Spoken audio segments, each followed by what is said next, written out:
Ang babaeng ito ang pinakamahusay na intern sa kumpanya. Para lang makuha ang unang kontrata, handa siyang hayaan ang kliyente, hawakan ang sensitibong bahagi ng kanyang katawan. Pero ang kliyente ay babae pala, at ang produktong gusto nilang ibenta ay panloob na damit, kasabay niyang nag-i-intern din ang isang lalaki. Pero kabaligtaran ang naging resulta. Sa unang araw pa lang ng trabaho, ipinakita na niya sa lahat kung gaano siya kainutil. Nang sumagot siya ng tawag mula sa kliyente, wala siyang naintindihan dahil hindi siya marunong ng ibang wika. Nanghingi ng tulong ang katrabaho na mag-print ng dokumento pero hindi niya alam gamitin ang printer. Kaya nagkakagulo siya, at nang makita ito ng mga bagong intern, minamaliit siya ng mga ito. Pero hindi nila alam na ang lalaking ito na parang tanga ay balang araw magiging kanang kamay ng presidente. Isang tao na mas mataas sa lahat maliban sa isa ang lalaking ito ay si Geo Ray. Isang binata na 26 na taong gulang na pero parang walang direksyon, at wala pa ring matinong trabaho. Dahil sa rekomendasyon ng kakilala, natanggap siya sa isang kumpanya ng kalakalan. May negosyo ka na kilala sa Seoul pero dahil wala kang karanasan, at mababa ang pinag-aralan mo kaya ni hindi mo alam gamitin ang printer. Parang laging tuliro ka, parang sisiw na ligaw. Pati mga bagong interns hindi ka pinapansin. Kitang-kita namang may espasyo pa sa elevator pero yung mayabang na yon, sinadya pa niyang sabihing overloaded na raw sa loob. Tapos iniwan ka na lang doon habang tanghali, sabay-sabay kumakain ang lahat. Sinimulan ka na naman niyang asarin, saan ka nga pala graduate? Harvard o Stanford? Siguro mayaman ang pamilya mo kaya ka nakapasok dito. Ano? Kakatapos lang niyang magsalita, nagtawanan agad ang grupo. Hindi nila inasahan na kalmado lang na umamin si Geo Ray. Hindi pa ako nakapag-aral sa kolehiyo, sabi niya. Biglang nawala ang ngiti nila at napatingin kay Geo Ray na may halong pagdududa. Pagkatapos ng tanghalian, malungkot na bumalik si Geo Ray sa opisina. Hindi niya alam na may mangyayaring magbabago sa takbo ng buhay niya. Habang nangyayari ito, pauwi pa lang mula sa business trip ang boss niya. Pero hindi maintindihan kung ano ang nangyayari sa unahan kaya ang daan ay sobrang sikip at ang kliyente ay naghihintay na sa kanya ng mahigit 10 minuto. Kung hindi pa sila agad makakakilos, baka mawala pa ang kontrata nila sa negosyo ngayon. Kaya si Chief Kim ay ipinasa ang mahalagang tungkulin na ito kay Geo Ray. Kahit na wala siyang alam kahit isang salita sa Ingles. Pero dahil utos ito mula sa itaas, wala siyang magawa kundi sundin. Makalipas ang kalahating oras, saka lang dumating si Director O. Pero hindi inaasahan na ang kliyente ay hindi lang hindi nagalit, pero pinuri pa nga si Geo Ray, dahil mahilig din palang maglaro ng badak ang bisitang ito. Napakasarap daw kalaro si Geo Ray kaya kahit gaano katagal maghintay, hindi raw siya nagsasawa. Pero hindi naman pinapansin ni Team Leader O ang bagay na ito. Nung pauwi na silang dalawa pabalik ng opisina, sinabi niya kay Geo Ray na kung nandoon daw siya nung araw na iyon, kahit anak ka pa ng presidente, hindi pa rin kita tatanggapin sa trabaho. Pagbalik nila sa opisina, dumating ang nanay ni Geo Ray, at binigyan siya ng bagong suit.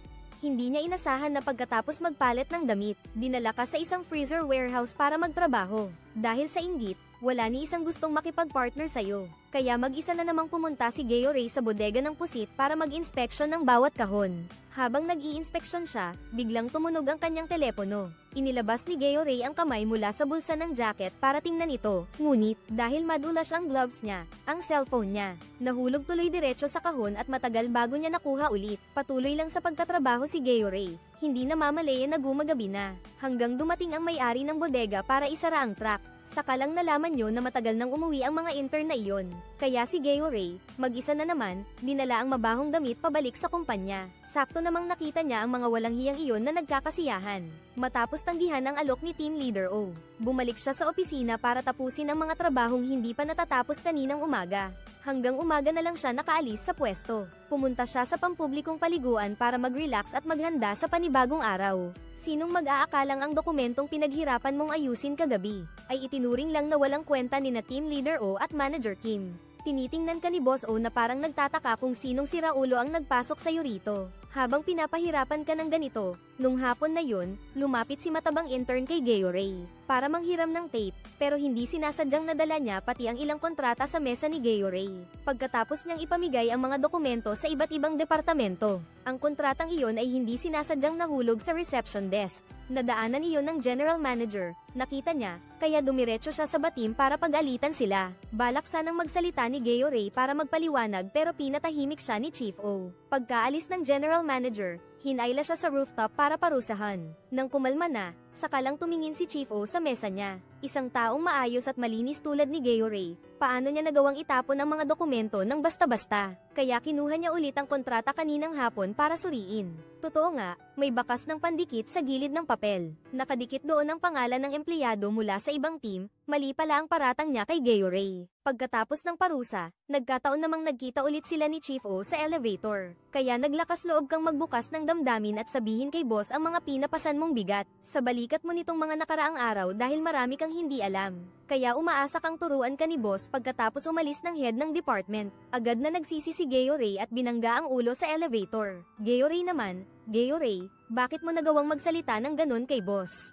Pero hindi niya alam na dahil sa mga sinabi niya, nag-iba ang tingin ni boss sa kanya. Nung araw na yun, pagkatapos ng trabaho, nagyaya si Team Leader O kay Gayorey at kay Secretary Kim na mag-inuman, habang sila'y lasing na lasing. Sinimulan niyang magreklamo tungkol sa kontrata kahapon.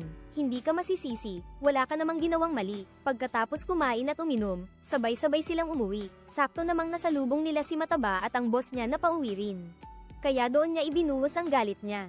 Sa susunod, kung kailangan mo ng pandikit, ikaw na ang maghanda. Huwag ka nang manghiram sa amin. Doon lang napansin ng lahat na si Gayorey pala ang napagbintangan sa kasalanan ni Mataba. Sa kabaligtaran ni Gayorey, mas madali ang internship para kay Yang Yi. Madaling maintindihan ito dahil siya ang pinakamahusay na intern sa batch na ito. Sa unang araw pa lang ng trabaho, napahanga na niya ang mga katrabaho dahil sa kanyang kaakit-akit na katawan. Pagkatapos, dala niya ang mga dokumentong inihanda na niya, at dumiretso siya sa meeting room, naglakad ng may kumpiyansa, tapos iniharap ang likod sa partner para pahawakan. Huwag mong isipin na flirt siya, ginagawa lang niya iyon, para ipasuri sa boss doon ang kalidad ng pad sa puwit at dibdib. At saka babae rin naman ang kausap niya. Kung hindi, sino ba ang magtatangkang humawak kay ate? Dahil sa tapang na ito, naging matagumpay siya. Nakapirma siya ng malaking kontrata, at dahil din sa galing niya kaya si male lead, madalas siyang lapitan para humingi ng tulong. Bukod sa tapang at talino, si Yang Yi ay isang napaka-independent na babae. Kahit gaano kabigat o kalaki ang mga gamit, siya mismo ang nagbubuhat. Hindi siya humihingi ng tulong sa iba. Malapit na ring matapos ang internship para makalipat bilang regular na empleyado. Kailangan nilang manalo sa debate round.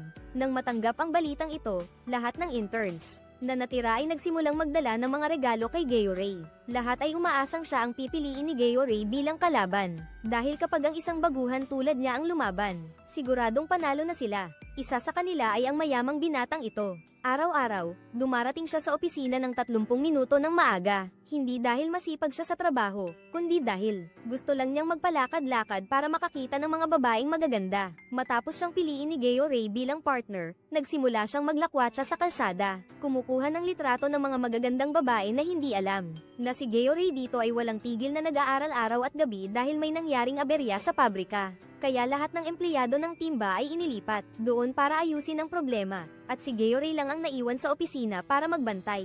Kung sakaling may kulang na dokumento, agad niya itong madadala roon. Sakto namang habang sinusunod niya ang utos ng boss ng OB na magdala ng makapal na papeles, ay nakita niya ang batang mayamang iyon na nakabuntot. Kumuha ng isang magandang babae tapos sinamantala para pisilin ang puwet niya. Sobrang hindi makatarungan ang nangyari nung gabing iyon. Kaya tinawag siya ni Gayorey sa rooftop para pagsabihan. Klaro ang teamwork ang usapan pero parang solo niya lahat ng trabaho. Habang nag-uusap silang dalawa, aksidenteng nadampian ni Rich Kid si team leader. Kaya ayon, sinuntok siya ni Kuya sa bibig. Nung nakita niyang duguan ang mukha niya, gumanti rin siya ng suntok kay Gayorey. Kaya nagsimula na ang rumble nila. Sa oras ding ito, may bagong utos na naman mula sa itaas. Bukod sa group presentation, kailangan din nilang maghanda ng isang produkto. Para kumbinsihin ang mga hurado na bilhin ito, hindi magtatagal at magsisimula na ang patimpalak sa pagpili ng empleyado. Opisyal nang nagsimula, ang unang grupo ay naghanda ng isang nakakatawang palabas. Kahit sino ang makakita ay mapapatawa, maliban sa boss na nakasimangot. Pinakaayaw niya ang ginagawang biro ang trabaho sa ganitong paraan. Kaya agad na eliminate ang grupong ito mula pa lang sa umpisa. Ang pangalawang grupo, hindi rin naman mas magaling. Habang nagpe-presenta, nanginginig at pautal-yutal magsalita ang empleyado. Kaya nainis ang boss at sinabihan siyang bumaba agad. Ang ikatlong grupo ay grupo ni Yang Yi, isang mahusay na intern. Talagang kakaiba ang ipinakita niya. Pagkatapos ng presentasyon, lahat ay humanga at pumalakpak. Naging pabigat din ito ng hindi sinasadya para sa mga susunod na grupo. Ang ikaapat na grupo ay kay Gayorey. Dahil sa sobrang kaba, nakalimutan ng binata ang sasabihin niya. Nang makita iyon, dali-daling tumakbo si Gayorey para tumulong. Para pakalmayin siya, pero sa kasamaang palad, hindi niya kabisado ang mga detalye tungkol sa larangang ito. Kaya nang humarap siya sa buong lupon. Nauutal-yutal siya sa pagsasalita, at pagkatapos niyang kumalma, agad namang umakyat sa entablado ang mayamang binata. Ang mga argumento niyang maikli, malinaw, at may konkretong datos ay naging matagumpay. Napahanga niya ang lupon ng mga hurado, at matapos ang maikling pahinga, opisyal nang nagsimula ang ikalawang bahagi ng kompetisyon. Ang produktong dala ng mayamang binata sa pagkakataong ito ay isang rolyo ng tela. Dahil ang kumpanyang iyon ang gumawa, mayroon din itong mga detalye na ibinigay ng mga eksperto, at ang pagsusuri ng materyales batay sa karanasan mo. Kaya pala hinawakan mo ang puwit ng babae para lang suriin ang tela. Ganun ba? Hindi pwede yun. Ang basta-basta mong paghawak sa puwit ng iba ay labag sa batas. Dahil sa sinabi mo, nagtawanan ng buong bulwagan at namula sa hiya ang binatang iyon. Sunod na ang pagpapakilala ng produkto ni Gayorey. Yumuko siya at kumuha ng isang tsinelas mula sa kahon. Ito ang tsinelas na madalas isuot ni Chief O. Sa totoo lang, ang tsinelas ng mga empleyado sa opisina, karaniwan ay hindi madaling mapudpod. Pero tingnan mo, ang tsinelas ng boss ko ay make and tab na, at may kakaibang amoy ng pawis pa. Ipinapakita rin ito na araw-araw siyang nagsusumikap sa trabaho. Hindi dapat ibuhos lahat ng lakas sa pag-unlad ng pabrika lang. At kalimutan ng mga empleyado sa opisina dahil ang negosyo ay parang digmaan. Kung wala sila, paano mahuhulaan ng kumpanya? Ang mga paparating na panganib, kung wala sila, ang mga produkto. Kahit gumawa tayo ng produkto, hindi rin natin ito mabebenta. Magkaiba ang opisina at pabrika. Pero kailangan nilang magkasabay na umiiral para makamit ang iisang layunin. At iyon ay ang kumita ng kita. Sa narinig niyang ito, tumango rin si AI. Kahit hindi mataas ang pinag-aralan niya, kahanga-hanga ang kakayahan niyang magmasid at magpasya. Talagang nakakapabilib siya sa iba. Sa wakas, natapos na rin ang huling pagsusulit. Gayorey, bumalik siya sa dati niyang buhay. Sinamantala niyang magtrabaho ng extra para makapag-ipon ng pera. Eksaktong 1 linggo pagkatapos, inanunsyo na rin ang resulta. Sa pagkakataong ito, 4 na empleyado ang matatanggap. Sila ay sina Gayorey, Rangyi, si mayamang binata, at si lalaki na may salamin. Sa kabutihang palad, napunta si Gayorey sa minamahal na timba. Nang makita siya ni Boss O, labis itong nagulat kahit nagkunwaring inis. Pero alam ng lahat na sa loob-loob niya, tuwang-tuwa siya. Dahil si Gayorey ang unang estudyante na itinuring niya. Mula sa pagiging kulelat hanggang makarating dito, napakahirap ng pinagdaanan. Ang hirap talaga, pero dahil doon, napahanga mo sila. Pero si Yang Yi, hindi siya kasing swerte mo. Puro mayayabang ang mga tao sa Planning Development Department niya. Minamaliit nila ang mga babae, may isang empleyadong buntis sa team nila. Dahil sa sobrang trabaho, nawalan siya ng malay. Hindi lang sila tumulong, pinagtawanan pa nila siya dahil buntis daw siya. Talagang ganyan, pag may babaeng pumasok sa kumpanya, agad mag-aasawa, magkakaanak, mag-leave dahil buntis, tapos kami ang na-stress sa trabaho. Si Teniente O dito ay hindi rin naman mas maganda ang kalagayan, yung kontrata ng ban na pinirmahan noong nakaraang buwan, ay hindi sinasadyang nawala ng hepe ng development, at imbes na akuin ang kasalanan, isinisi niya lahat ng responsibilidad kay Ginoong O. Pagkapasok pa lang ng tao sa opisina, agad siyang pinagalitan ni Boss O. Habang nagtatalo silang dalawa, nabanggit ng isang tenyente ang tungkol sa dati, na may isang empleyado sa ilalim niya na namatay dahil sa sobrang pressure. Pagkarinig niya nito, parang biglang nag-init ang ulo niya. Itinapon niya palabas si Cho, pero hindi pa doon natapos ang lahat. Hapon ng araw na iyon, muli na namang nagdala ng tao si Matandang Kia, para manggulo dito. Sa gitna ng pagtatalo, itinulak pa niya si Secretary Kim.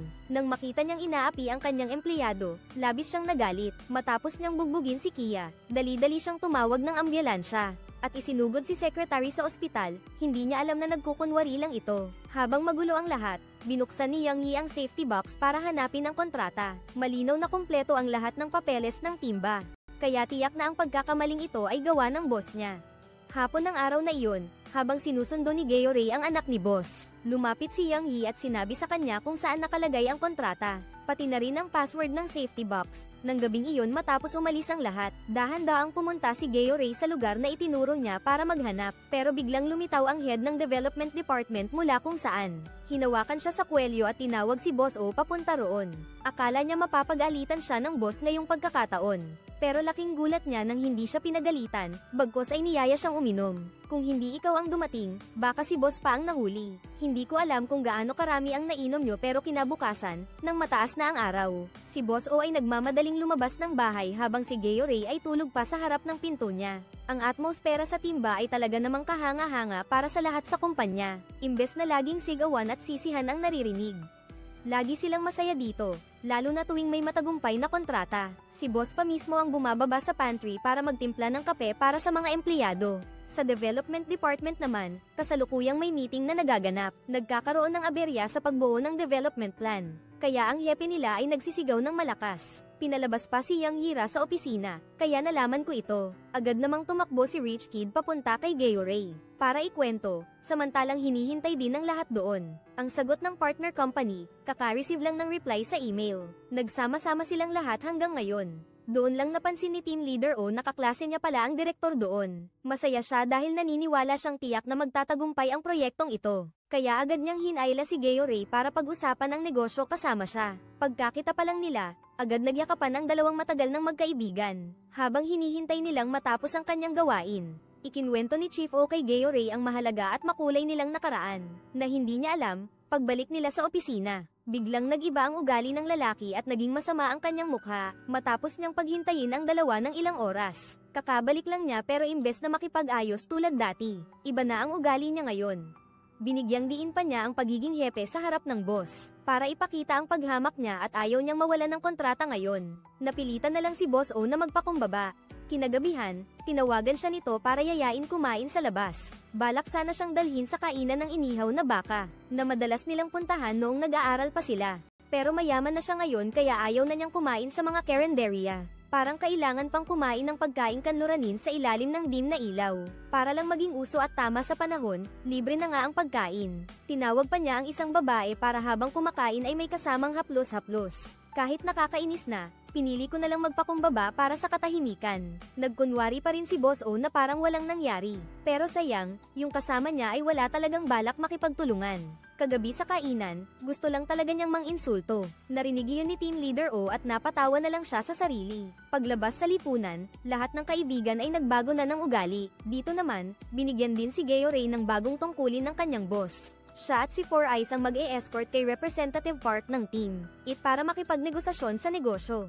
Kakakilala lang nila sa representative na iyon. Napabuntong hininga si Four Eyes, nitong mga araw madalas niyang marinig, na si Representative Park ay pabaya sa trabaho at madalas napapagalitan ng boss. Dahil sa sobrang stress sa trabaho, ilang beses nang nagsumite ng resignation letter si Representative Park. Pero kakakasal lang niya at hindi pa matatag ang kanilang kabuhayan kaya hindi niya magawa iyon.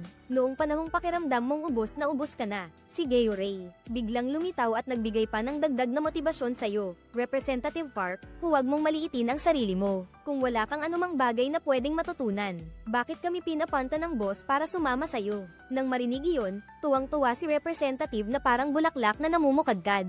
Nagmaneho siya para dalhin ang dalawa sa meeting kasama ang kliyente. Ngayon, pumunta sila rito para mag-deliver ng mga produkto ayon sa utos ni Representative Park. Matagal na silang may negosyo sa kumpanyang ito. Pero ewan ko ba, nitong mga nakaraang araw lagi na lang kulang ang padala natin sa kanila. Yung order ng One Inter, hayaan mo muna, unahin mo yung padala sa bagong customer. Si Representative Park, ayos lang, madali siyang utuin. Sabihan mo lang ng ilang salita, papayag na agad, lalo na pag mukhang delikado ang sitwasyon. Yung apat na mata, umalis na agad. Sa ganitong sitwasyon, bakit pa siya magtitiyaga? Wala namang natutunan, puro kahihiyan lang. Dahil sa suporta ni Geo Ray, hindi na rin nagpakumbaba si Representative Park. Akala nila mahina si Park, pero nung nakita nilang matatag siya, nagulat sila. Napilitan ng kumpanya doon na magpatawag ng pulong para makipagnegosasyon sa iyo, pero hindi inaasahan na magtatangkang manakot ang direktor nila. Sa halip, para matulungan kang makaalis sa alanganin, si Geo Ray ay palihim na kinuha ang telepono at nag-text kay Assistant Kim. Sinabihan siyang tawagan siya, at nang marinig ang tunog ng telepono, agad kang bumaling at kinausap si Representative Park. Tumatawag po ang boss, kailangan ko pong lumabas para sagutin. Pagkalabas mo, hindi lang sinadyang hindi isinara ni Geo Ray ang pinto, pero sinadya pa niyang sumigaw ng malakas para marinig ng lahat sa loob. Na may nangyayari dito, gusto ng direktor dito na makipagkita sa boss para kanselahin ang kontrata. Narinig iyon ng mga tao sa loob ng kwarto, punong-puno ng tanong ang kanilang mga mukha. Akala ko tinatakot lang, hindi naman talaga gustong kanselahin ang kontrata. Pagkatapos matanggap ang impormasyon mula kay Geo Ray, agad na tinawag ng direktor ng sales department ang legal at accounting staff para maghanda ng mga dokumento bilang paghahanda. Ang empleyado ang pangunahing namamahala sa kasong ito, kaya kailangan ding dumalo ni Representative Park sa meeting. Pagkatanggap ng impormasyon, agad niyang isinama si Geo Ray. Kakakuha ko lang ng balita na ito, bossing. Agad niya itong ipinaalam sa dalawang iyon. Hindi inaasahan na sa mga bagong empleyado, si Geo Ray ang unang napili, na dumalo sa meeting kasama ang mga boss, kahit hindi pa siya nakapagtapos ng kolehiyo. Talagang parang isang kwento ng engkanto ito para kay Geo Ray. Kahit naiinggit si Salamin, wala siyang nagawa kundi umupo lang. Pilit niyang pinapakita na ayos lang siya, pero tulad ng mahiyain na si Representative Park, kahit makapasok sa meeting room, hindi rin naman magsasalita, tulad ng inaasahan niya. Pagkapasok pa lang sa meeting room, nagsimulang manginig si Representative Park at muntik nang tumayo para tumakas palabas. Nang makita iyon, ginamit ni Geo Ray ang papel at panulat para palakasin ang loob niya. Dahil sa lakas ng loob mula sa iyo, ngayong pagkakataon, nagpasya si Representative Park na tumayo at isiwalat ang kalokohan ng kumpanyang supplier. Kasabay nito, anako rin niya ang responsibilidad dahil partner pa rin nila ang supplier. Ayaw niyang kanselahin ng inyong kumpanya ang kontrata sa kanila, dahil maaapektuhan ang negosyo ng kumpanya. Kaya ako na lang ang parusahan ninyo, matapos ninyong marinig ang aking paliwanag. Ang huling lupon ng pagsusuri ay nagpasya na rin, na hindi pananagutin ang magkabilang panig. Kahit hindi naman talaga nakatulong si Geo Ray, labis pa rin ang pasasalamat ni Representative Park sa kanya. Dahil sa suporta niya, muling nabawi ni Kuya ang kanyang kumpiyansa. Kakatapos lang ng isang issue, may panibagong order na agad. Dahil sa embargo ng Iran, naging mahirap ang pag-angkat ng langis para sa produksyon. Kaya nagbigay ng bagong opsyon ang mga boss mag-import mula sa China. Pero masyadong malaki ang panganib ng order na ito kaya si boss sinabihan na ang mga leader na bigyan siya ng ilang araw para maghanap ng ibang paraan. Dahil ito rin ang mahalagang panahon para suriin kung mapopromote ba siya kaya abala siya buong araw. Pagkatapos ng ilang araw ng pag-iisip, nakaisip siya ng plano. Iyon ay ang pagdaan ng kargamento sa teritoryo ng Turkey. Ang plano ni Boss O ay mukhang engrandi at mataas ang posibilidad. Pero sa huli hindi pa rin pumayag ang mga nakakataas kahit nabigo na naman ang plano. Pero hindi pa rin nagpakita ng pagkadismaya si Boss O. Kung gusto na ng mga nakakataas na makipagtulungan sa China, wala siyang magagawa kundi sundin ito. Pero dahil dati, abala si Boss O sa pag-iisip kung paano madadala ang langis pabalik dito, kaya napalampas niya ang gintong pagkakataon para makipagtulungan. Kaya mukhang malaki talaga ang hamon para sa kanya ngayon. Isang beses, habang nag-uusap sila ni Yang Yi, nakahanap siya ng paraan para mapabilis ang transaksiyong ito. Pagkatapos magplano, agad na humingi si Boss O ng pahintulot sa presidente, magbukas ng isang pagpupulong kasama ang lahat ng departamento, para pag-usapan ang mga plano sa hinaharap pero laging bigla ang mga aberya. Habang si Boss O ay naghihintay sa pagdating ng partner, biglang dumating ang nakakataas at inutusan silang ibalik ang kontratang ito sa resource team para asikasuhin. Dahil ang langis ay kabilang sa grupo ng mineral. Kaya maling-mali ang paglipat nito dito ayon sa proseso. Kahapon 49, ngayon 53, at ngayon naman ang timba ang naatasan para asikasuhin ang kontrata ng pakikipagtulungan sa isang kumpanya ng telepono sa Arab. Pero ang direktor doon ay isang lalaking malaswa at immoral, kahit isa siyang ama. Ayaw niyang tumulong sa masama kaya tinanggihan niya ang kasong ito. Para makahanap ng dahilan, tinawag niya si Kim na sekretarya at si Geo Ray para mag-usap. Una, nagsinungaling sila sa boss na ubos na ang pondo ng kumpanya. Gusto ko rin sanang gawin pero wala na pong pera, boss. Wala nang pera, huwag mong alalahanin yan, gamitin mo ang card ko. Habang hawak ang card, sumakit ang ulo ni Team Leader O. Kung natalo tayo ngayon, mag-isip tayo ng ibang paraan, sabay tayong magkasakit. Geo Ray, ayon sa utos ni Team Leader O, lumabas para bumili ng 3 kahon ng expired na gatas. Pagkatapos, sila at ang gatas ay nagbilad sa rooftop para masunog sa araw. Habang nag-aalangan pa si Secretary Kim kung itutuloy pa ba ang kalokohang ito, biglang ininom lahat ni Geo Ray ang gatas. Nang makita iyon, mabilis ding kumuha si Team Leader O. Pumikit siya at pilit nilaklak ang gatas, pero sayang lang. Buong hapon na iyon, wala namang nangyari sa kanila. Saktong malungkot si Team Leader O noon. Biglang lumitaw ang isang babaeng nakasuot ng elegante at formal na damit, dahil ang partner nila ngayon ay isang kilalang sugarol. Nagwawaldas ng pera para sa mga luho at aliwan. Kaya nang marinig niyang pupunta ang lalaki sa Korea, agad siyang nagpunta rito para mag-alok ng pakikipagtulungan. Basta pumayag lang siyang dalhin ang lalaki sa kanyang bar. Sa West Bay, babayaran niya ito ng doble sa karaniwang presyo. Kahit napakaakit ng alok na ito, tuwing naiisip niya ang mga batang babae na sinira ng lalaki. Nakakadiri talaga, lalo na nang malaman niya ang totoong dahilan sa likod nito. Lalo pang humanga si Geo Ray sa boss niya sa panahong ito ng mga tao na isinusuko ang sarili para lang habulin ang halaga ng pera ngayon. Talagang napakahirap magkaroon ng ganitong boss. Matapos pag-isipang mabuti, nagpa siya pa rin siyang tanggapin ang order na ito. Dahil nangako ang general manager na kapag natapos ito, magdadagdag siya ng bagong tao sa kanilang timba. Dahil 3 lang sila ngayon, sobrang dami ng trabaho araw-araw ng sekretarya. Kim at Geo Ray ang kailangang tapusin. Bilang isang pambansang boss, hindi niya maaaring hayaan na magpatuloy ang ganitong sitwasyon. Matapos makipagkompromiso sa sarili, tinawag ni Team Leader O si Rich Kid at si Young Yi. Para pag-usapan ang huling plano, pinili nilang painumin ng alak ang kliyente gamit ang mga espesyal na inumin na naisip ni Young Yi. Pero hindi tulad ng inaasahan, ayaw ng kliyente pumasok sa kwarto na inihanda nila. Sa halip, lumipat siya sa ibang kwarto, ibang klase talaga ang mga partygoer. Habang lalo siyang umiinom, lalo siyang ginaganahan. Sila 3, lasing na, pero wala pa ring nangyayari. Pero kinabukasan, paggising ng partygoer, natakot siya ng husto. Dahil ang babaeng nakaupo sa tabi ng kama ay siya palang asawa niya. At ang lahat ng nangyari ay plano ng Team Leader O. Hindi ba gusto mong subukan ng handrail? Sige, pinasubok ko sa'yo ng todo. Kahit alam niyang kapag nalaman ito ay siguradong papagalitan siya ng boss. Pero anong magagawa? Hindi niya kayang sirain ang patakaran. Labis siyang nadismaya sa buhay. Kaya't si Boss O ay nagdala ng lata ng beer at umakyat sa rooftop. Sinubukang iwaksi ang mga alalahanin, hindi niya namalayang nakatulog siya. Maghapon na hindi makita ang boss, kaya't nagmadaling maghanap si Geo Ray. Nang makarating si Geo Ray, dumudugo na ng malakas ang ilong ni boss. Kaya dali-dali niyang gin-icing si boss, pero pagbalik nila sa opisina, lalo pang lumala ang lagay niya, pawis na pawis, at nahihilo na siya. Kaya napilitan siyang magdahilan para makauwi agad.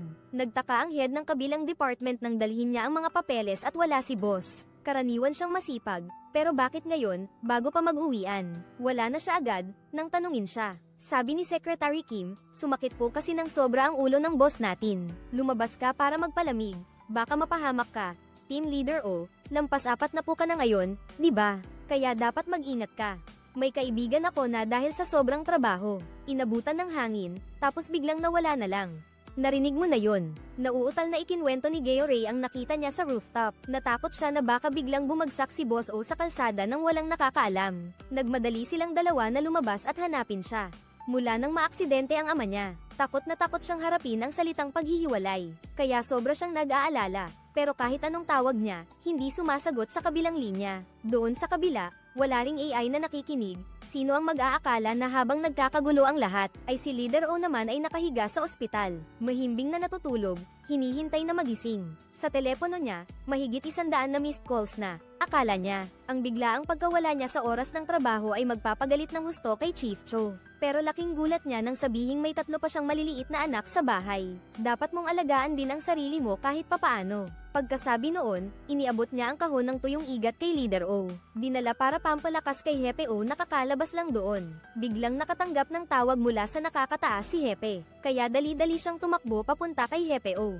Sumigaw siya ng pangalan ni Hepe at biglang tumawa. Jackpot na, jackpot na. Pumayag na makipag-partner sa atin ang kumpanya ng Kia. Doble pa ang kita kumpara sa dati. Haha, ang saya. Sayang kung walang papremyo, kaya sinabi niya, gamitin niyo yung card nung isang araw, kain tayo ng premium na baka. Nang marinig iyon, lahat ay napatingin ng gulat. Hindi inaasahan na ang paraan niyang gamitan ng lason sa lason ay aksidenteng naging epektibo. Pero sa buhay, wala namang sobrang swerteng ganun. Lahat ay nasa kontrol ni Team Leader O.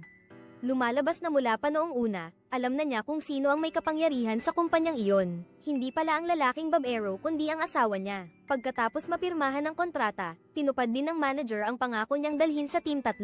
Isa pa, hindi inaasahan na pagtalikod ng taong iyon. Ang ngiti sa labi ni Team Leader O ay tuluyang nawala. Siya si Team Leader Park, isang taong kapantay ni Boss O. Mayabang at arogante ang ugali, pagdating pa lang ay nagreklamo na agad. Sinabi niyang si Geo Ray ay isang walang silbi, walang kakayahan. At inagaw pa ang upuan ni Secretary Kim. Nakita ito ni Team Leader O. Agad siyang nagpunta sa manager para magreklamo. Mas mabuti pa raw na sila na lang ang gumawa kaysa ipadala ang taong iyon. Hindi niya inasahan na sasabihin ng manager na napakabata ng asal niya. Trabaho ito, wala kang karapatang pumili kung gusto mo o hindi. Bukod pa rito, si Team Leader Park ay isang espesyalista. Napakahusay niya sa merkado sa gitnang silangan. Naniniwala siya na makakatulong ng malaki ang pagdating niya. Malaki ang maitutulong niya sa kontrata natin ngayon, habang wala si Manager O doon. Tinawag ni Moche si Geo Ray para magpakitang gilas. Oy, Bobo, halika rito, sabi ko. Paano ka nga ba pumasa at naging regular? Kwento mo nga. Yung matabang iyon, sinabi ba niya sa'yo? Ang tulad mo, ano bang kaya mong gawin? Puro porma ka lang naman. Buti na lang dumating na si Manager O sa oras na iyon. Nakarating ako sa oras para iligtas ka nung hapon na yun, para makatakas sa nakakabigat na hangin. Sa opisina ni na Secretary Kim at Geo Ray, lumabas kami sa balkonahe para magpalamig. Pagkalipas ng ilang araw, lalo pang lumabas ang masamang ugali niya. Inutusan si Geo Ray na maghanda ng sandamakmak na dokumento, pero pagdala niya, ni hindi man lang tiningnan, at hindi pa nakatulong kahit paano. Palagi pa niyang pinapahirapan ang mga empleyado sa team. Pagkatapos ay chill lang siya, nagbibilyar at nagbababad sa hot tub. Pagbalik niya, tapos na rin ang oras ng trabaho. Ngayon, kailangan mo na lang mag-time in at pwede ka nang umuwi. Gabi ng araw na iyon, pagkatapos ng trabaho, 3 silang nag-inuman sa hapagkainan. Hindi pa rin nakalimutan ng hepe na paalalahanan ng dalawa na sa trabahong ito, kailangan nilang matutong magtiis. Kinabukasan ng umaga, nakasalubong ni Geo Ray si 4 na mata sa elevator. Alam niyang pinapahirapan si Geo Ray ni Moche, kaya pinaalalahanan niya ito. Isipin mo na lang na parang hangin ang mga sinasabi niya. Huwag mo nang intindihin, kakasimula mo pa lang. Tinawag agad si Geo Ray ni Moche para latin ang antas ng pinag-aralan niya. Sinadya niyang magtanong tungkol sa mga terminong teknikal, pero hindi niya alam na kabisado mo na ang mga ito noon pa man. Sa harap ng sunod-sunod niyang mga tanong, ni hindi ka nagpakita ng kahit anong kahinaan kaya medyo napahiya siya. Hanggang sa bigla siyang nag-Ingles ng tuloy-tuloy. Doon ka na naputol, kasi hirap na hirap ka sa banyagang wika. Pansamantalang hindi pa gumagana ang utak mo sa pag-aaral nito. Pero ito pa lang ang simula ng kalbaryo mo. Kahit alam niyang marami ka pang trabaho. Inuutusan ka pa rin niyang imasahe ang balikat at binti niya. Nakikita ko na palala ng palala ang ugali niya. Yung leader ng kabilang grupo muntik nang tumayo para pag-alitan siya. Sakto namang tumunog ang telepono ni Mochi. Kaya dali-dali siyang lumabas, tapos tinawag ka ni Secretary Kim para kausapin. Tama nga na sa trabahong ito, kailangan ng pasensya. Pero kahit ano paman, dapat may hangganan din. Huwag mong hayaan ang iba na apihin ka. Mukhang kaawa-awa ang kapalaran ni Geo Ray pero mas mabuti pa rin siya kaysa sa 3 iyon. Malinaw na silang lahat ay pinakamahusay sa kanilang batch. Pero ngayon, parang mga utility staff na lang sila. Habang nagrereklamo pa ang mayamang binata, at nagbabalak na lumaban, si 4 na mata ay nagdesisyong lumipat ng tuluyan. Ang mga nangyayari sa harap nila ay nagdulot kay Cho Geo Ray nang pakiramdam na malabo ang hinaharap, kaya inimbitahan niya ang sekretaryo sa bahay niya. Ngayon lang niya nalaman ang tunay na pagkatao ni Geo Ray. Dati siyang isang profesional na manlalaro ng Go, at nagkaroon pa ng pagkakataong magtrabaho sa isang research institute, pero nag-ulo ang lahat dahil sa aksidente ng tatay niya. Nawala ang haligi ng tahanan kaya napilitan siyang maghanap buhay para sa kanyang ina. Dahil doon, naputol ang kanyang pag-aaral. At ang dahilan kung bakit siya napunta sa kasalukuyang posisyon ay dahil may kakilala ang tiyuhin niya na isang leader sa kumpanya. Pero kung ang taong iyon ay AI, hindi mo rin alam. Sa CV ng pag-apply ng trabaho, nilagay ni Geo Ray ang karanasan niya para lang itago. Dahil ayaw mong makita ng iba iyon. At hamakin ka, ayaw mong isipin ng lahat na isa kang bigong nabuhay ng 25 o 26 na taon pero ni isang puntos o sentimo wala kang naipon. Kinabukasan, pagdating ni Geo Ray sa opisina, nakita niya agad si Chief O at si Chief Park na nagsisimula ng mag-away. Ang dahilan ng lahat ng ito ay dahil noong break time, si Moiche ay nanggulo sa mga babaeng empleyado sa lounge. Kaya sobrang nainis ang boss nila at dumiretso dito para pag-alitan siya. Matapos ang sagutan, nagpa siya si Moiche na maghiwalay at magtrabaho mag-isa, gaya ng gusto ni Team Leader O. Tutal, ang project ng mga sasakyan na hawak niya ay madali at magaan lang naman. Pero si Team Leader O, paano niya hahayaang makuha ni Moiche ang gusto niya? Pinag-assign pa niya si Moiche na magbenta ng mga pyesa at accessories, at mag-import para palakasin ang market ng Middle East Department. Tingnan natin kung gaano katatagal na ganyan kakalmado. Bukod sa pangunahing tungkulin ni Chief O na ayusin ang mga dokumento, may isa pa siyang responsibilidad ang sanayin si Geo Ray. Nakita niyang laging nakatitig si Geo Ray sa mga datos, kaya nahulaan niyang siguradong may problema sa kontratang ito. Kaya nung hapon na iyon, tinawag ni Chief O ang dalawang empleyado nila palabas para pag-usapan ito. Masyadong malaki ang agwat ng mga ipinakitang kita. Malaki ang posibilidad na may tumanggap ng suhol mula sa broker. Buong hapon na iyon, hindi nagsalita si Chief O. Akala ni Moche na abala siya, pero pagdating ni Apat na Mata, agad siyang masiglang nakipag-usap, kaya nagsimulang maghinala si Moche, pero wala siyang nakuha kay Chief O. Lumapit siya kay FGZ, pero hindi rin siya pinansin at parang hangin lang. Pagkatapos mag-isip ng mabuti, nagpa siya si Chief O, na magpadala ng dalawang empleyado niya sa pabrika ng kotse para suriin ang datos at alamin kung talagang binisita siya ni O hindi. Ako naman ay pupunta sa hepe ng departamento para iulat ang nangyaring ito, dahil sa kontratang iyon ay may pirma niya. Kung ito talaga ay isang kaso ng korupsyon, hindi na mahalaga sa pulis kung sino ang tumanggap ng pera. Basta't mataas ang ranggo, sila ang uunahin pagdating ng oras. Ang hepe ng departamento ang pinaka-maaapektuhan. Hindi nila inakala, pagdating ng dalawang empleyado sa lugar, agad nilang nakita si Moishe na nakaupo na roon at hinihintay sila. Tunay ngang may ginagawang masama, hindi pa man sila kumikilos. Nagwala siya at pinalaya sila, kaya nagdesisyon akong manatili rito. Hanggang sa malaman ko ang totoong nangyari tungkol sa lupa. Paano ngayon? Sakto namang tumawag si Chief O sa oras na iyon.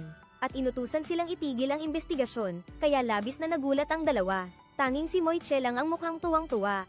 At ang pinakamalaking dahilan kung bakit si Chief Cho ay ginawa iyon ay dahil ayaw niyang maapektuhan ang chief. Pero hindi niya inasahan na tatawagin siya ng chief sa opisina at uutusan siyang imbestigahan.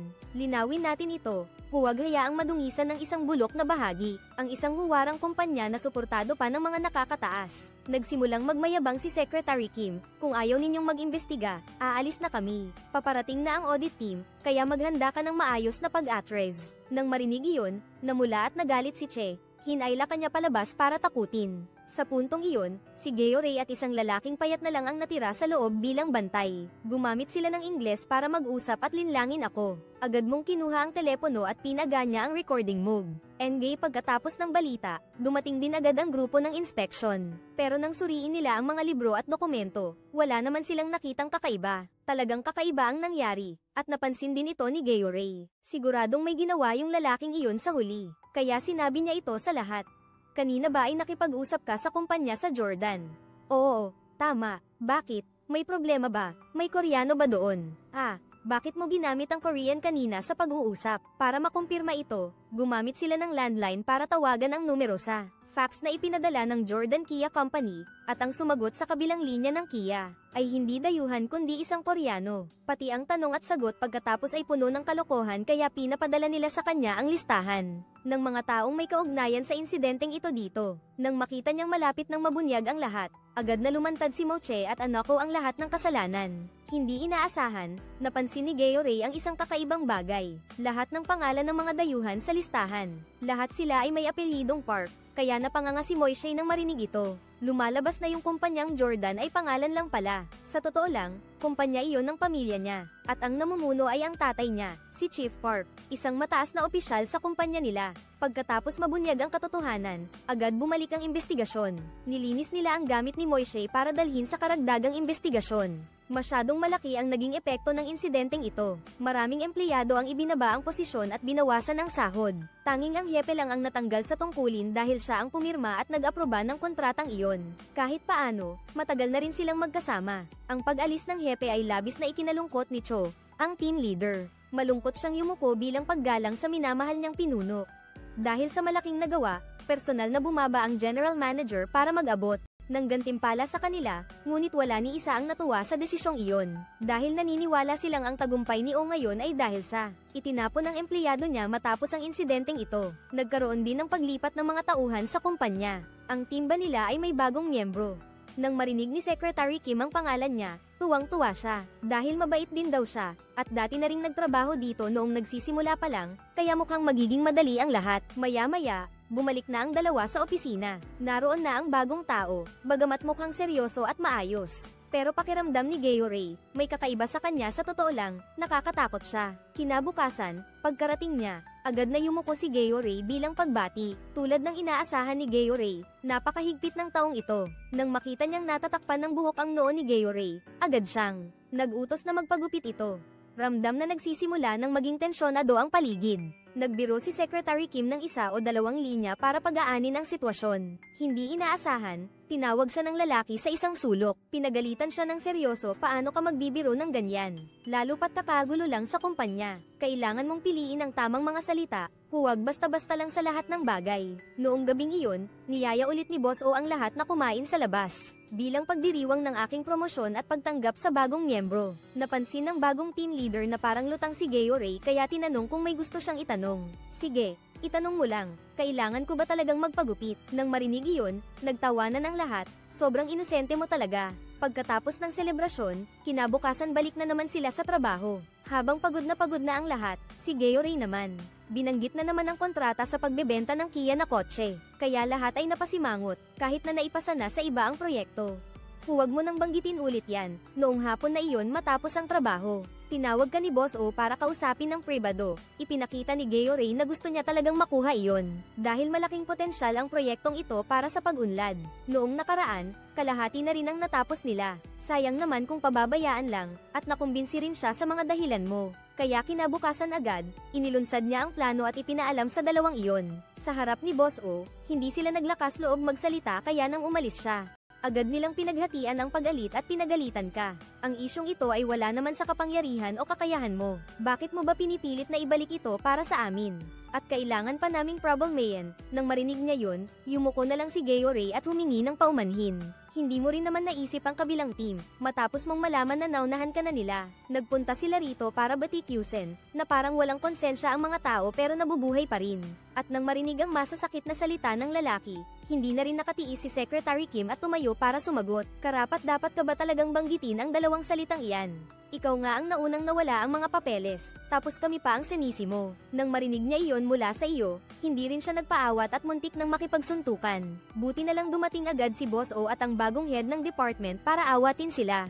Habang pinapanood ni Geo Ray ang mga nangyayari sa harap niya, nagsimula siyang magsisi, mukhang mali nga ang ginawa niya ngayon. Pagkatapos ng meeting nilang tatlo, lumapit siya kay Boss O para humingi ng tawad. Sa project na ito, wala talaga siyang naitulong. Bukod pa roon, ginulo mo pa ang kaayusan sa kumpanya. Narinig iyon ni Boss O at agad niyang alam kung ano ang sasabihin mo. Kaya lumapit siya sa harap mo. Bakit ka nagtatrabaho na parang bata? Gusto mong gawin, gawin mo. Ayaw mo, bigla mo na lang iniiwan. Tigilan mo na ang pag-iisip ng kung ano-ano. Ang kailangan mong gawin ngayon ay tapusin ang mga dokumentong ito at gampanan ng maayos ang tungkulin ng grupo natin. Dahil sa mga salitang pampalakas ng loob ni Boss O, mabilis na bumalik sa ayos ang pakiramdam ni Geo Ray. Kinabukasan, bumalik si Geo Ray sa kanyang mesa. Ipinagkatiwala ni Boss O sa iyo ang pakikipag-ugnayan sa mga foreign partner, sa pamamagitan ng empleyadong naka-assign doon, tapos agad na ayusin ang meeting schedule para sa kanya. Pagkatapos makuha ang mga dokumento mula sa partner, naging sobrang kontento siya at ibinigay ito kay Geo Ray, para sabay ninyong tingnan habang abala kang nag-aaral. Dumating na rin yung dalawa mula sa business trip, kaya nagpatuloy ulit ang meeting nilang apat. Ngayon, umabot ito hanggang hating gabi ng umaga. Kinabukasan, nang bumalik ang opisyal na responsable sa kontratang ito, ibinigay ni Boss O ang kanilang plano sa kanya. Sinong mag-aakalang pagalitan siya nito ng husto? Sino ba ang nagsabi sa inyo na makialam? Balak na pala niyang tanggihan iyon. Pero sinong mag-aakalang aprobahan pala ng General Manager ang planong ito? Kung sinabi na ng General Manager, ano pa ang magagawa niya? Kaya ipinasa na lang niya ang proyektong ito kay Boss O para asikasuhin. Kahit na sobrang taas ng intensity ng trabaho, parang hindi pa rin maganda ang takbo ng proyektong ito. Lahat ng mga mungkahi na inilabas ay hindi kayang mapasaya ang lahat. Nakita ni Geo Ray na nahihirapan ang lahat kaya nagpasya siyang tulungan sila anuman ang mangyari. Gabing iyon pag-uwi ni Geo Ray, napansin niyang nilinis ng kanyang ina ang lugar ng trabaho niya. Pero dahil hindi marunong mag-Ingles ang nanay niya, naibaliktad niya ang world map. Dahil dito, biglang may ideya siyang naisip. Nakita nilang biglang nag-handstand si Geo Ray sa oras ng trabaho. Agad na lumapit sina Boss O at Secretary Kim para kumustahin siya. Baka naman dahil sa sobrang stress kaya siya nababaliw na. Matapos mag-isip ng mabuti, nagpasya siyang sabihin ang kanyang mga palagay. Maraming butas ang lumitaw sa kanilang ulat, dahil nabulag sila ng mga pagkakamali ng mga nauna. Parang mga tao sa hilagang hemispero na hindi kailanman iniisip ang Timog Hemisphero. Pagkatapos ng pagpupulong, nagpasya si Boss Yuna. Hayaan si Geo Ray na gamitin ang sarili niyang pag-iisip para gumawa ng mas kumpletong ulat. Kaya noong araw na iyon, nag-overtime siya buong gabi, at natulog na lang sa opisina. Kinaumagahan, tinawag siya ni Secretary Kim ng paulit-ulit bago siya nagising. Noong mga oras na yun, ang mukha mo parang tuliro na baka na may sombrero. Pagkatapos matanggap ang ulat ni Geo Ray, ipinag-utos ni Boss O sa 2 tao na ayusin ito. Tapos nagsimula na ang pagpupulong sa harap ng buong board. Sa simula ng presentasyon, inilabas agad ni Boss O ang mga panganib na maaaring kaharipan sa buong proseso ng proyekto. Narinig yun, lahat nagmura na parang nababaliw si Boss hindi pa nagsisimula. Pinag-uusapan na agad ang mga panganib, paano pa magtatrabaho. Pati yung foreign boss, nagtataka rin. Kung ganito ang simula, sino pa ang gustong makipagtrabaho sa kanila? Pero dahan-dahan lang, darating din tayo dyan. Ngayon ay tungkol na sa mga benepisyo at kita. Si Boss O ay naglista ng napakalaking kita na inaasahang makukuha bawat taon ng proyektong ito upang ipakita sa lahat na ang mga negosyante ay naniniwala lamang sa mga numero at hindi sa mga salitang walang laman, kaya nang makita nila ito, labis na natuwa ang chairman ng board sa plano niya. Ang ulat na salungat sa 1 o 2 ito ni Geo Ray, ay talagang nagpalawak ng pananaw ng mga dayuhang kasosyo at mga matataas na lider. Pagkatapos ng presentasyon, agad na pinuri ng lahat ang proyekto. Nalaman kung sino ang nagmungkahi na ipagpatuloy ang proyektong ito, ay isang bagong empleyado na ang pangalan ay Geo Ray. Tinawag siya ng chairman para tanungin kung bakit niya gustong ituloy ito. Napakasimple ng sagot ni Geo Ray, dahil ito ay para sa kapakanan ng kumpanya. Nang marinig iyon, labis na natuwa ang chairman. Mukhang interesante rin ang batang ito. Matapos ang ilang pag-uusap, nagpa siya ang kumpanya na ituloy ang proyekto, ayon sa plano ng batim sa pagkakataong ito. Ang desisyong ito ng board, kaya lahat ay napabuntong hininga, sa wakas ay nawala na rin ang bigat sa kanilang balikat. Nang malaman ng balitang ito, agad na hinailan ng batang amo si Geo kambing sa rooftop para magsama-sama sila ng mga kaibigan. Bagamat humanga siya kay Geo, hindi rin naiwasan ni Four Eyes na makaramdam ng selos. Kahit siya na mababa ang pinag-aralan, nakasama pa rin sa pagpupulong kasama ang boss. Samantalang siya, nananatili pa rin sa ilalim ng lipunan, dahil sa malaking ambag niya sa proyektong ito. Mula noon, naging mas magaan ang pakiramdam ni Geo Ray. Kapag nagtatrabaho siya, napakabilis at masigla niya, pero may ilang empleyadong naiinggit pa rin. Pinag-uusapan siya sa likod na isa lang naman siyang kontraktual na empleyado. Wala namang espesyal, nang marinig niya ang mga salitang iyon.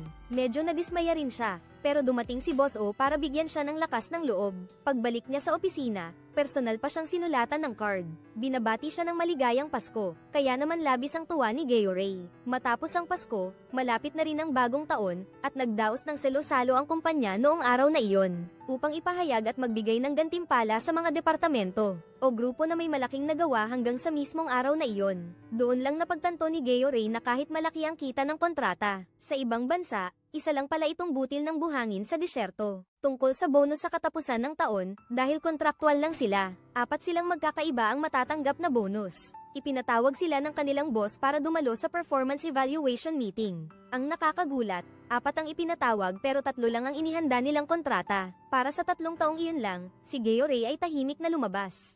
Habang lahat ng tao sa paligid ay nag-uusap tungkol sa bonus sa bagong taon, ikaw naman ay nakaupo lang sa isang sulok. Nilulunok ang lungkot mo. Bilang isang kontraktual na empleyado, wala kang karapatang magreklamo. Sa itsura mong parang walang gana, napilitan si Boss O na magbigay ng paalala. Basta't masipag kang magtrabaho, magkakaroon ka rin ng pagkakataong maging regular. Tama ba, boss? Nang marinig niya ang tanong mo, natigilan din si Boss O. Sa totoo lang, matagal na ring bumabagabag sa kanya ang bagay na ito. Alam niyang nasaktan si Geo Ray pero hindi niya magawang magsalita upang tiyakin ang bagay na ito dahil ang kumpanya nila ay isang kagalang-galang na korporasyon na binubuo ng maraming matatalino at edukadong tao. Kaya gagamitin ng pamunuan ang pinakamahigpit na pamantayan para magsala sa loob ng kumpanya kung ang isang edukadong tao tulad mo ay walang natatanging nagawa, tiyak na hindi ka mapapanatili. Kahit papaano, halos 1 taon ka na rin dito. Kaya kung sabihing hindi malungkot si Geo Ray, nagsisinungaling lang. Kahit ano paman, ginawa mo na ang lahat ng makakaya mo. Hapon na iyon, pagkatapos ng trabaho, niyaya ka ng bagong boss mo na uminom sa labas. Habang nakaupo sa mesa, nagkwento siya kay Geo Ray. Simula nang pumasok siya sa kumpanyang ito, ang bagay na pinakamasaya at pinagsisisihan niya ay ang matutong uminom ng alak, kahit na ang alak ay parang gamot na nagpapagaling sa atin. Pero pinapalimot din ito sa atin, kung paano harapin ang katotohanan. Nang marinig niya ito, si Geo Ray ay parang lutang, hindi ko maintindihan kung ano ba talaga ang gusto niyang sabihin sa akin. Kinabukasan sa trabaho, nakita ko na pati si AI ay nakatanggap na rin ng gantimpala niya. Sa puso niya, may lungkot na hindi maipaliwanag. Napansin ito ni Boss O at pinayuhan siyang huwag maging sakim. Hindi inaasahan, biglang sumagot si Gayorey. Bakit? Bawal ba akong maging sakim? Ngayon, pati pagiging sakim kailangan pang aprobahan ng iba. Nang marinig iyon, nanlaki ang mga mata ni Boss O sa gulat. Ano bang nangyayari sa batang ito ngayon? Wala na akong pakialam kung mapopromote man ako bilang regular na empleyado o hindi. Ang tanging gusto ko lang ay makapagpatuloy na magtrabaho dito. Nung narinig nila yon, hindi rin alam ng boss kung paano sasagutin. Pagkatapos ayusin ang trabaho, umakyat siya sa rooftop para mag-yosi mag-isa. Pagbalik niya sa opisina, binigyan kanya ng pulang sober bilang pamasko. Pag-uwi sa bahay, nagsimulang mag-isip si Gayorey tungkol sa kanyang kinabukasan. Doon niya lang napansin na wala pala siyang kahit isang kaibigan. Dahil sa lungkot, bumalik siya sa kumpanya. Balak sanang tumulong sa trabaho pero hindi niya inasahan na pati sila ay hinamak ang kanyang kalagayan. Pagkatapos ay pinaalis ka, pero hindi mo akalaing pag-uwi mo, makikita mo ang nanay mong nakikipag-usap sa mga tita. Kahit na mga kontraktual lang ang mga tito, pero talagang nagsisikap ang bata. Kahit makita lang siyang masipag magtrabaho, ramdam ko na ang pagiging proud ko. Ang mga salitang ito ng nanay ay parang nagbigay ng lakas ng loob kay Gayorey. Kahit wala kang halaga sa paningin ng iba, ikaw pa rin ang ipinagmamalaki ng nanay mo. Kaya naman bumalik siya at muling nagpatuloy sa kanyang trabaho. Kahit papaano, may 1 taon pa siya, kaya pagsisikapan niyang gawin ang lahat ng makakaya. Dito, ang task force ni Kuya Apat na Mata ay nakaranas ng malaking problema. Ang kanilang kargang bangka ay bumangga sa bato. Nagkaroon ng butas sa katawan ng bangka kaya tuloy-tuloy ang pagpasok ng tubig. Lahat ng tao ay nagsimulang magpanik. Agad ding tinipon ng isang pulong para maghanap ng solusyon. Ang lalaking may salamin ay nagmungkahi na magpadala ng isa pang bangka, at pagkatapos ay gamitin ang crane para ilipat ang lahat ng karga mula sa lumang bangka papunta sa bago. Pero agad itong tinanggihan ng kanilang boss. Dahil sa barko, mahigit 20 toneladang kargamento ang hindi pa kalahati ang naililipat. Baka lumubog na ang bangka. Sakto namang dumaan doon si Gayorey. Narinig niya kaya napatanong siya, bakit hindi subukang hinangin ang butas na iyon? Narinig iyon ni Kuya na may salamin. Akala niya nagbibiro lang siya. Pero hindi inaasahan, nagustuhan ng boss ang solusyon na iyon. Kung malaki ang butas sa katawan ng barko, hindi mareresolba ng paraang iyon. Pero kung kaunting tugs lang, walang problema. Kaya pinadala ang team ng divers dala ang gamit para tingnan ang sitwasyon. Hindi ko inasahan na epektibo talaga ang paraan mo. Naayos agad ang problema sa bangkang butas sa isang iglap. Dahil dito, hindi maiwasang mainggit si Cho na Apat na Mata. Ang boss niya ngayon puro papuri na lang kay Gayorey. Hindi niya talaga maintindihan kung bakit mas kulelat pa siya sa batang walang kaalaman na iyon, kahit pa pinuntahan siya para damayan. Nakakapagsalita pa rin siya ng masasakit, imbes na asikasuhin ang sarili niyang buhay. Bakit pa nakikialam sa iba? Alam naman niyang lalo lang niyang binabaliw si Cho. Kaya napilitan si Gayorey na bumalik sa kanyang upuan at ayusin ang proyekto na kamakailan lang ipinagkatiwala sa kanya ni Boss O. Hindi nagtagal, natapos din niya ang paunang plano niya. Sa kasamaang palad, hindi sumang-ayon si Boss O sa planong iyon. Dahil hindi ito praktikal kahit kaunti. Ang mga prangkang salita niya ay hindi para saktan ng iyong pride, kundi gusto lang niyang mapabuti ka. Umaasa siya na ang mga natutunan mo rito ay makakatulong sa iyo sa paghahanap ng trabaho sa hinaharap. Pero matapos pag-isipan ng mabuti, nakita pa rin niyang hindi ito tama. Sa kasalukuyang antas ng pag-aaral mo, mahirap makapasok sa kahit anong kumpanya. Kaya pagkatapos niyang bumalik sa opisina, binigyan kanya ng 100,000 won at sinabi niyang gamitin mo ang perang ibinigay niya bilang puhunan at kailangan mong mag-ulat ng resulta ng trabaho bago mag-7 ng gabi ngayong araw. Ang makakasama mo sa misyon na ito ay si Kuya. At si Salamin, ito ang utos na ibinigay ng boss niya. Pero pagkakalabas lang niya ng kumpanya, iniwan na niya si Go. At mag-isa siyang nagpakasaya kasama ang barkada matapos mag-ikot sa palengke. Nagdala siya pauwi ng isang supot ng medyas at isang supot ng brief. Si Apat na Mata, na matalas ang mata, ay nagsabi sa kanya na may kakilala siyang boss ng supermarket chain. Kailangan lang niyang tawagan, at bibilhin daw lahat. Pero ang mga paninda nila ay mga kalakal na walang tatak, walang label, walang brand, kaya hindi tinatanggap ng iba. Pagkatapos, sumakay silang dalawa ng tren para mag-alok ng paninda. Pero dahil nahihiya siya, binaliwala ni Apat na Mata si Gayorey. Gawin mo ang gusto mo, hindi kita kilala. Ang resulta, wala rin silang naibenta kahit isa. Pagkababa ng tren, biglang hinablat ni Gayorey ang bag mula kay Apat na Mata. At sinabi niyang umuwi ka na, kaya ko na to mag-isa. Ako na ang bahala dito. Pumunta ulit si Gayorey sa isang go center. Ito ang lugar na dati niyang pinupuntahan para mag-ensayo, at pagkakita sa kanya, sinabi agad ng guro na kung gusto niyang maging mas mature, kailangan mong umalis dito at hindi ka na pwedeng patuloy na umasa sa mga kamag-anak mo. Hanggang gabi, hindi pa rin nabawasan ang 2 bag mo. Sa daan pa uwi, napadaan sila sa isang sauna. Karaniwan, ang mga pumupunta rito ay walang dalang gamit, kaya nagpa siya si Gayoray na tumigil dito para magbenta. Para hindi mapahiya, tumakbo siya para bumili ng 2 bote ng alak, isa para sa kanya, isa para sa akin. Uminom kami hanggang malasing. Tama nga, dahil sa payo ni Ra at sa paghahanap ng tamang merkado. Hindi nagtagal, naibenta na nila lahat ng paninda. Pagkatapos, nagmamadali silang 2 na umuwi dala ang pera. Ipinagbigay alam nila kay Boss O ang kanilang tagumpay, at nang makita niyang ligtas silang nakabalik, medyo napanatag din si Boss O. Sinabihan niya si Gayoray, na bukas ng umaga, kailangan niyang isumite ang ulat. Ipaliwanag mo ang ginawa mo ngayong araw. Kung hindi mo matapos agad, magpuyat ka. Huli na ang unang gawain, huwag mo nang ulitin sa pangalawa. Nang matapos ni Gayoray ang trabaho, 2:00 na ng madaling araw. Akala ko ako na ang pinakahuling umuwi sa kumpanya. Pero hindi ko inasahan na paglabas ko ng pinto, makikita ko agad si Apat na Mata. Matapos ang pagkakataong magtulungan nila ngayon, sa wakas nakita na rin niya ang potensyal ni Gayoray kaya hindi na siya bastos tulad ng dati at yumuko pa siya bilang pagbati. Kinabukasan, pagkapasok pa lang ni Gayoray sa kanyang upuan ay nakatanggap na siya ng balita na inaprubahan na ng Finance Department ang proposal niya. Sa tuwang balita, masayang-masaya si Secretary Kim at tinapaktapik siya. Pero hindi lahat ng bagay ay magiging maayos kagaya ng inaasahan. Dahil si Gayoray ay isang kontraktual lang sa kumpanya. Ayaw nilang ipaubaya sa kanya ang proyektong ito. Naguguluhan si Boss O dahil may 1 taon pa ang kontrata ni Gayoray. Samantalang ang proyekto ay tatagal lang ng mahigit 2 buwan.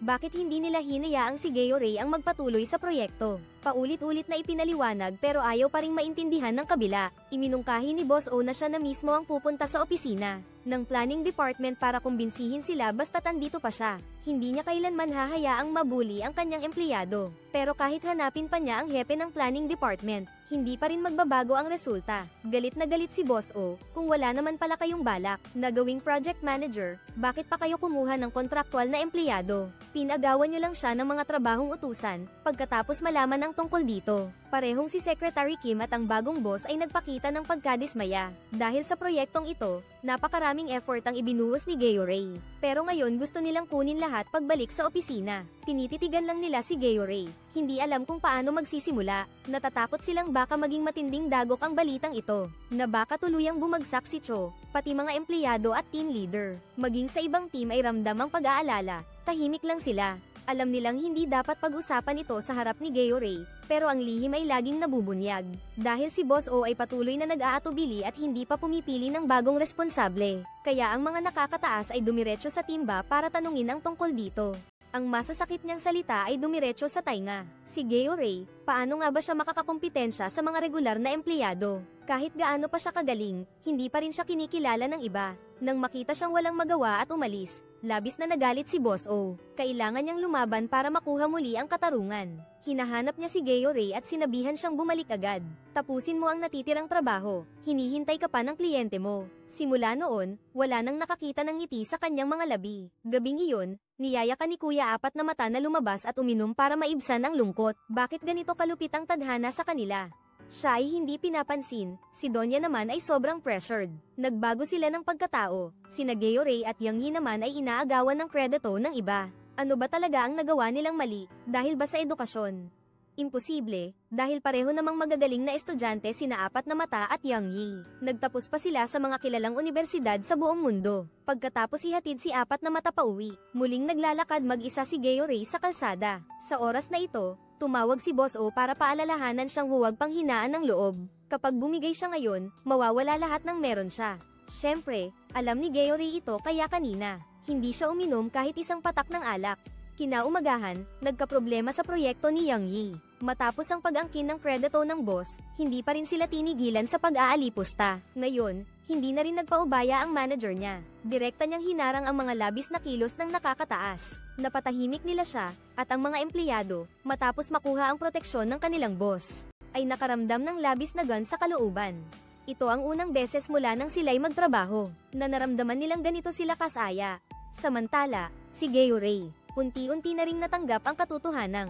Ang proyektong ito ay hindi na muling mapupunta sa kanya. Pakiramdam niya ay maswerte pa rin siya dahil ang bagong supervisor ay pumayag na si Secretary Kim, ay makialam pa rin sa plano.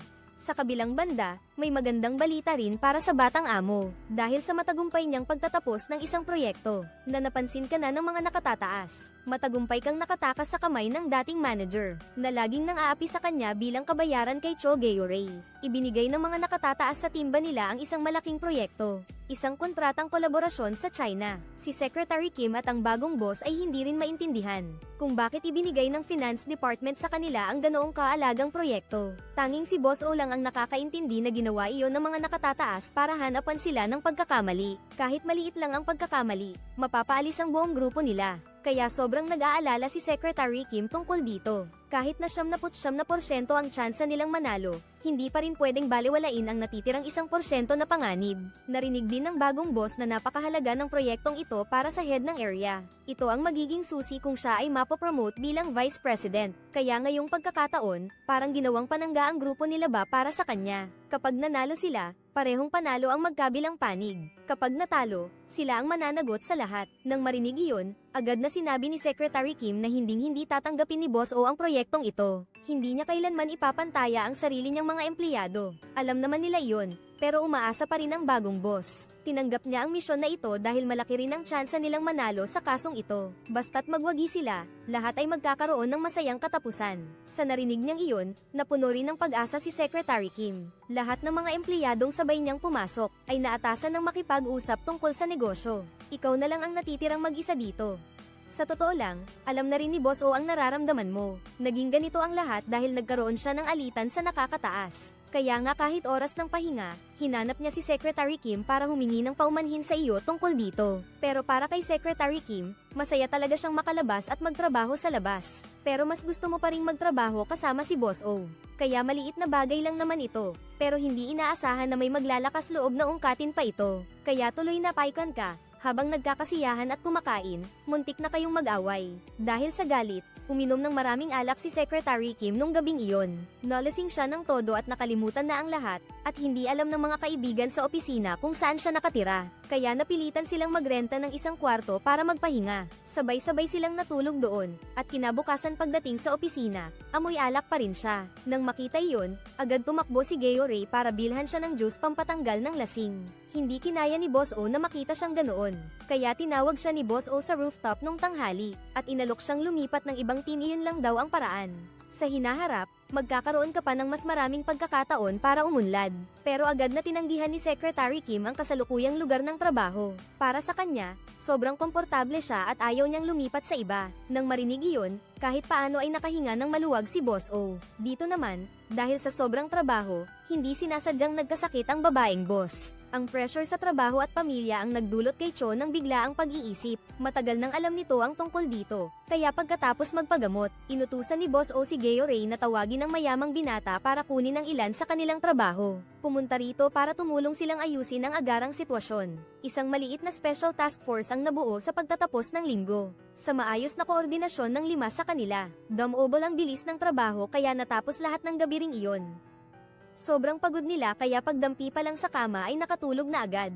Nang makita ni Boss O na 4 silang himbing na natutulog, kumuha siya ng telepono para kuhanan ng sandaling iyon. Nang magising ang lahat, nagsimula na silang umuwi sa kani-kanilang bahay. Si Boss O naman ay dumiretso sa ospital para ibigay ang plano sa kabilang boss. Matapos makipag-usap sa kanya, nagpa siya si Boss O na tanggapin ang 2 proyekto.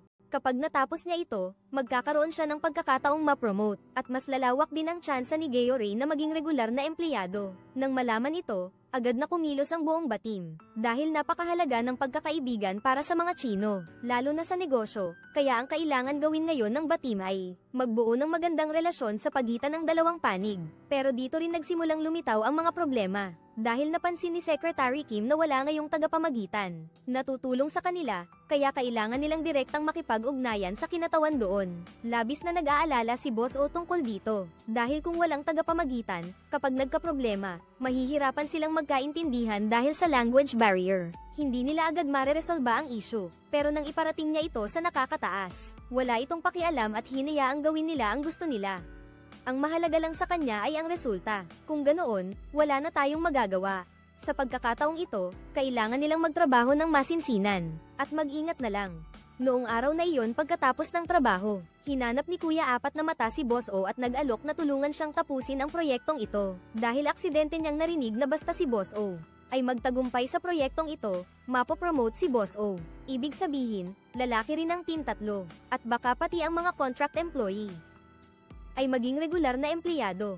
Sigurado siyang ginagawa ito ni Boss para mapanatili ang gusto ring sumama ng kambing sa bangka kasama siya. Nang marinig iyon, masaya ring pumayag si Boss O. Kung kailangan ng tulong, agad siyang lalapit sa iyo. Sa oras na parang maayos na ang lahat at maganda ang takbo, biglang dumating ang problema. Natuklasan ni Boss O ang kontrata ng pakikipagtulungan sa China. Nagkaroon ng issue sa bayad sa proseso. Umabot ng 2.5% ang hinihingi nila. Direktang naaapektuhan nito ang kita na maaaring makuha ng kanilang kumpanya. Agad na iniulat ni Boss O ang bagay na ito sa nakatataas. Pero hindi siya nagsalita kaya kinailangan mong pansamantalang ihinto ang proyektong ito. Mula ngayon, lahat ng tawag sa telepono at negosasyon sa kabilang panig ay kailangang i-record. Para kung may mangyaring hindi inaasahan, may ebidensya pa rin sila para patunayang malinis sila. Ang mga kilos na ito niya ay nagsimulang magdulot kay Gayo-Ray, nang hinala na baka gusto ng mga nakakataas na paalisin sila rito. Matapos makipag-usap kina Secretary Kim at sa bagong boss, napansin din nila na matigas ang paninindigan ng head ng division. Gusto niyang gawin ang proyektong ito dahil nakatanggap siya ng komisyon mula sa partner. Tingin kay Gayo-Ray palagi parang lutang, kaya sinabi ng Apat na Mata, alam mo bang tinanggap ni Boss O ang kasong ito para manatili ka rito? Para matulungan si Cho Gayo-Ray na ayusin ang sarili niya. Matapos malaman ito, kayong dalawa sa team ay sumang-ayon din sa plano niya. Sakto namang sa oras na ito, tumawag si Gayo-Ray para makipag-usap sa kanya. Ayaw niyang masira ni Boss O ang kinabukasan ng lahat dahil lang sa kanya. Nang marinig niya iyon, labis siyang nagalit at sinabi sa iyo, hindi mo na kailangang makialam dito. Ako na lang ang mag-aayos ng lahat ng maayos. Hindi ko hahayaang mapunta sa alanganin ng AI. Kinabukasan, nang wala si Boss O doon, tumawag ulit ang tagapamahala ng proyekto mula sa China. Pinag-usapan ng mga posibleng panganib. Malinaw naman kayo ang gustong makipagtulungan sa amin. Bakit ngayon kami pa ang kailangang magpakumbaba sa inyo? Ang sagot mo ay nagpagalit din kay Boss O. Agad na tinawag ang pulong ng timba para ayusin ang gulong. Nakagagawan lang ni Gusa. Hinintay muna nilang makalabas ang dalawang tao. Saka sinabi ni Boss O na simula ngayon, ipasa na sa kanya lahat ng gawain. Kung patuloy kang hindi susunod, mapapahamak tayong lahat. Naiintindihan mo ba? Para hindi na lumala pa ang mga problema. Dumiretso si Boss O sa direktor at sinabing huwag na siyang makialam sa usaping ito. Pero sa itsura pa lang niya, halatang hindi siya basta-basta. Gabi ring iyon, niyaya niya si Boss O na mag-dinner sa labas. Hindi niya inasahan na pagpasok pa lang niya sa kwarto, nandoon na si Gayo-Ray na matagal nang naghihintay. Parang isang tahimik na banta ang ipinadala kay Boss O. Kaya kung talagang gusto mong manatili si Gayo-Ray, huwag mo akong kontrahin. Kinabukasan ng umaga, nagdala pa siya ng tao para bumati sa timba. Parang gusto niyang ipahiwatig na binabantayan pa rin niya kayo. Kakaalis pa lang niya, biglang dumating ang audit team. Pagkatapos pala ng tawag kay Gayo-Ray, agad nagtaksil si Assistant Kia. At inamin niya ang lahat ng nangyari sa pamunuan. Lahat ng taong may kinalaman sa proyekto ay ipinatawag para imbestigahan. Natuklasan ang mga paglabag sa pamamahala ng direktor. Ibinaba siya bilang tagapamahala ng isang bagong kumpanya sa kanilang buong sistema. Ang kaguluhang ito ay direktang nakaapekto sa negosyo ng kumpanya. Lahat ng order mula sa China ng grupo, baon ng iba pang grupo ay nagkaproblema. Lahat ng ito ay dahil sa inosenteng tanong ni Gayo-Ray. Kaya naman labis siyang nagsisisi sa ginawa niya.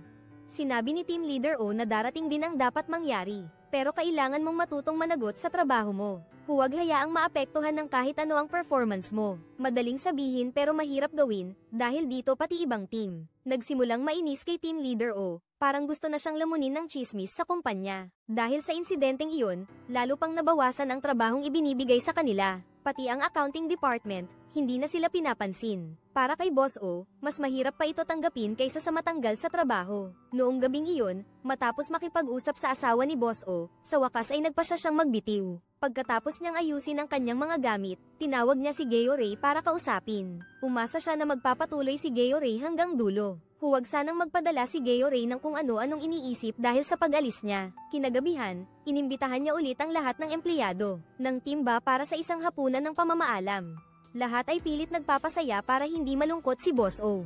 Pero paglabas pa lang nila sa pinto, napaluhan na sila, dahil ayaw nilang masayang ang pag-alis ni Boss O. Kaya sa mga sumunod na araw, muling nagpakasubsob si Geo Ray sa trabaho. Hindi nagtagal, malapit na ring matapos ang kontrata ni Geo Ray. Ang tatlo sa batch ng interns ay nagsimulang sumama sa kanya. Matagal na silang magkakasama, kaya't kung may umalis, walang malulungkot. Nakakagulat talaga. Araw-araw kitang-kita na malungkot si Yang Yi. May sinabi ang katrabaho niya ng isang plano para kay Geo Ray. Para manatili pa siya dito, matapos ang masusing pag-uusap nilang tatlo, agad din silang kumilos, bilang isang taong mahusay magsalita. Ang batang mayaman ang naatasang magsulat ng liham ng puso para ipadala sa forum, upang ay lahad ang pagsisikap at pagpupunyagi ni Geo Ray sa loob ng 2 taon, at taimtim na hilingin sa kumpanya na huwag siyang paalisin. Sasamahan ni Yang Yi ang kanilang boss papunta sa HR, para makiusap sa pinuno ng departamento. Nabigyan ng pansin si Geo Ray, habang si Apat na Mata ay magsisikap itaas ang datos ng timba, para makita ng boss ang walang tigil nilang pagsisikap. Kahit gaano kaliit ang pag-asa, kailangan nilang kumapit para mailigtas si Geo Ray. Nabasa ang mga liham na isinulat ng binatang amo. Hindi mapigilan ni Geo Ray ang kanyang mga luha, marahil ang samahan nilang apat, ay lumampas na sa pagiging mga katrabaho lamang. Agad ding dumating ang magandang balita sa timba. Tumakbo ang assistant manager mula sa katabing departamento para ipaalam ito. May bagong patakaran mula sa itaas, basta't ang kontraktual na empleyado ay may natatanging performance. Isa sa alang-alang nilang ay promote siya bilang regular na empleyado. Ngunit sa huli, wala pa ring himalang nangyari. Kitang-kita sa malungkot na mga mata ng kanilang boss ang lahat ng nararamdaman ng bawat isa. Noong alas 10 ng gabi na iyon, nagpaiwan si Geo Ray hanggang gabi na. Naghintay siya hanggang umalis na ang lahat bago siya bumalik. Pinagmasdan niya ang opisina na naging bahagi ng buhay niya sa maraming taon. Mula sa pagiging isang binatang 26 anyos na walang alam, lumaki siya sa ilalim ng pag-aaruga at paggabay ng lahat. Dahil sa pagsasanay ni Boss O, marami siyang natutunan at naging matatag. Nabanggit si Boss O, naalala niya ngayon ay kasama na nito ang dating boss niya, at nagtayo sila ng maliit na kumpanya na medyo maayos ang takbo. Pero kahit siya na ang naging boss, hindi pa rin siya tumitigil sa pagtatrabaho. Araw-araw siyang umaalis ng maaga at umuwi ng gabi kaya laging nagrereklamo ang asawa niya. Pagkatapos mag-resign, tumulong si Geo Ray sa nanay niya sa bahay. Sinamantala rin niya ang libreng oras para mag-aral ng ibang wika. Nang hapon na iyon, niyaya siya ng 3 pang kaibigan para uminom at magkwento. Ikinwento nila na nagbukas ng kumpanya si Boss O at maganda raw ang takbo ng negosyo. Masaya siya para kay Boss, pero medyo nalungkot din siya. Dahil simula noon, hindi man lang siya tinawagan o kinamusta ng boss niya. Sino ang mag-aakala na pagkarating ni Geo Ray sa bahay, ay nandoon na si Boss O na naghihintay sa kanya sa labas ng pinto. Sinabi niya kay Geo Ray na simula bukas ay sa kanya na ito magtatrabaho. Inayos na raw niya ang lahat ng bagay. Sa narinig niyang iyon, napaluha si Geo Ray. Hindi lang si Geo Ray, pati si Secretary Kim ay tinawag din para magtrabaho doon. Matapos ang isang formalidad na interview, nagyakapan at nagsaya ang tatlo mula noong araw na iyon. Mula nang nagpatuloy silang magtrabaho ng magkakasama, unti-unting gumanda ang lahat. Hindi nagtagal, lumipas ang 2 taon at muling nagkaroon sila ng malaking problema. Biglang ninakaw ng kanilang sales staff ang mga case ng teleponong kanilang pinag-aaralan at tumakas papuntang Arabia. Dahil takot silang mabunyag ang kanilang disenyo, agad na lumipad doon sina Boss O at Geo Ray. Matagumpay nilang nahuli ang target at nabawi ang mga case bago pa makipagtransaksyon ang kabila. Matapos maresolba ang lahat, magkasamang umuwi ang dalawa. Matapos ang mga pagsubok sa negosyo, mas naging mature na si Geo Ray. Sa kasalukuyang kakayahan mo, maraming lugar ang gustong kunin ka. Pero mula pa noong una, tapat ka lang talaga kay Boss O. Si Geo Ray ay isang malinaw na halimbawa na, basta't magsikap, mag-aral, at magsanay, darating din ang araw na magtatagumpay ka. Walang sino man ang makakapili ng kanyang pinagmulan. Pero kaya nating baguhin ang ating kapalaran sa pamamagitan ng pagsusumikap, na walang humpay.